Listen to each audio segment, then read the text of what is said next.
बालमित्रांनो, आजच्या आपल्या गोष्टीचे नाव आहे सीतेचे स्वयंवर झाले. हो, स्वयंवराचा दिवस उजाडला. राजा जनकाच्या दरबारात त्या दिवशी गर्दी मावत नव्हती. राजा जनकाची लाडकी कन्या सीता स्वयंवरासाठी सिद्ध झाली होती. स्वयंवरात भाग घेण्यासाठी आलेल्या राजकुमार आणि राजांना सन्मानाने बसवण्यात आले होते. ऋषी विश्वामित्रासोबत राम लक्ष्मणाचेही स्वयंवर स्थळी आगमन झाले होते. मिथिला नगरीच्या नागरिकांनी स्वयंवर पाहण्यासाठी एकच गर्दी केली होती. 16 शृंगारांनी युक्त अशा नवरीच्या परिधानात सीतेने सभामंडपात प्रवेश करताच पाहणाऱ्यांच्या नजरा तिच्यावर खिळल्या होत्या.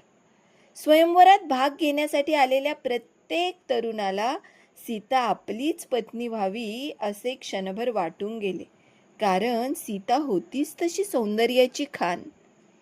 सभागृहाच्या मध्यभागी भले मोठे मंचक उभारण्यात आले होते.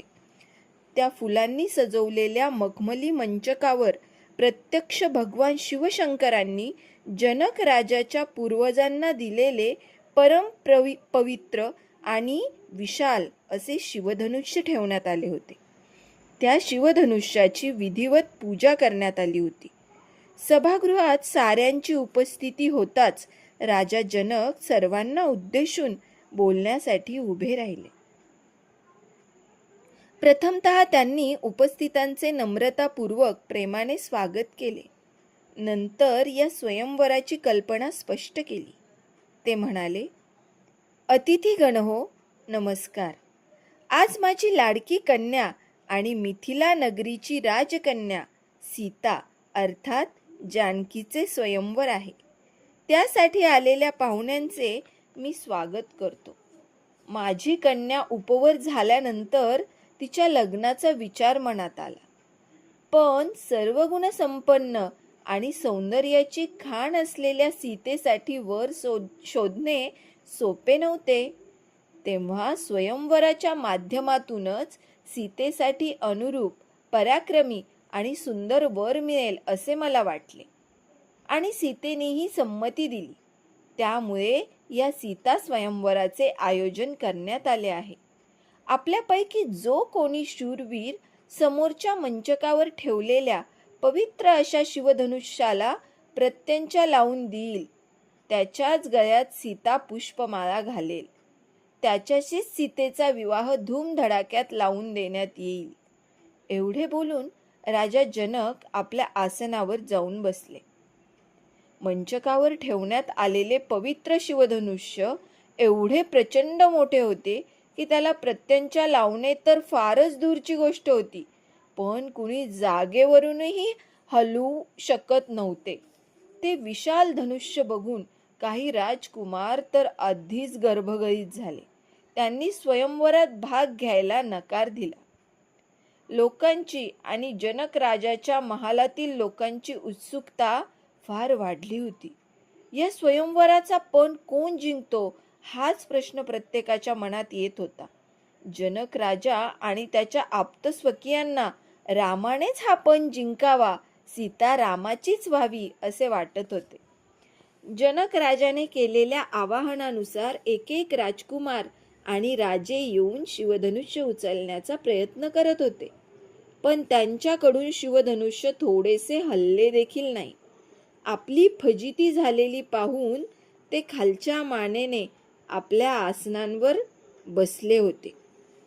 काही वेळ वाट बघून राजा जनक पुन्हा मंचावर उभा राहिला. त्याने पुन्हा आलेल्या पाहुण्यांना शिवधनुष्य उचलण्याचे आवाहन केले, पण कुणीच पुढे आले नाही.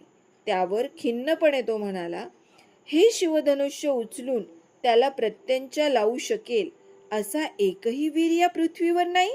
हे बघून मी फार नाराज झालो आहे. या स्वयंवरात भाग घेऊन अनेकांनी प्रयत्न अवश्य केला, पण इथे एकही शूरवीर पराक्रमी नाही जो या शिवधनुष्याला प्रत्यंचा लावू शकेल. राजा जनकाचे ते उद्गार ऐकून श्रीराम आणि लक्ष्मणाच्या डोळ्यात अंगार फुलला. त्यांचे बाहू स्फुरण पाहू लागले. संतापाने ते थरथरू लागले.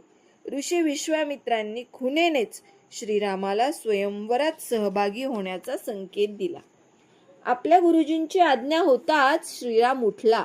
त्याने प्रथम ऋषी विश्वामित्रांना वाकून नम्रपणे नमस्कार केला आणि मग निश्चयाने पावले टाकीत मंचाजवळ आला. मंचकावर ठेवलेल्या भगवान श्री शंकराच्या त्या पवित्र अशा विशाल शिवधनुष्याला त्याने मनोभावे वाकून नमस्कार केला आणि आपल्या दोन्ही हातांनी ते शिवधनुष्य सहजपणे उचलून घेतले. ते बघून सर्वांचे श्वास रोखले होते.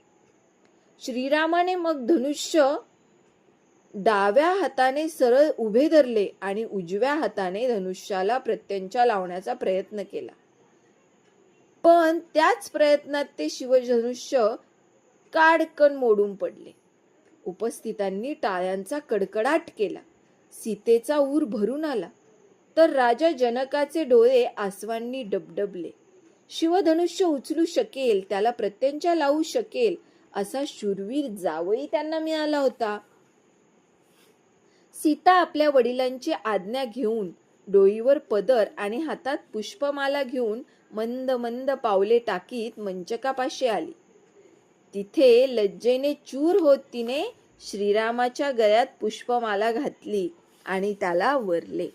ते दृश्य पाहून नगरवासियांना आणि राजा जनकाच्या परिवारातील सर्व लोकांना खूपच आनंद झाला. लोकांनी दोघांच्या अंगावर फुलांचा वर्षाव केला. सर्वत्र मंगल वाद्य वाजू लागली. आनंदी आनंद झाला. श्रीरामाने स्वयंवरात पण जिंकल्याचे बघून लक्ष्मणाला अपार आनंद झाला. जनक राजाने पुढे होऊन श्रीराम आणि सीतेला शुभ आशीर्वाद दिले. आपली मनोकामना पूर्ण झाल्याचे समाधान सीतेच्या चेहऱ्यावर दिसत होते. श्रीराम आणि सीतेची जोडी शोभून दिसत होती.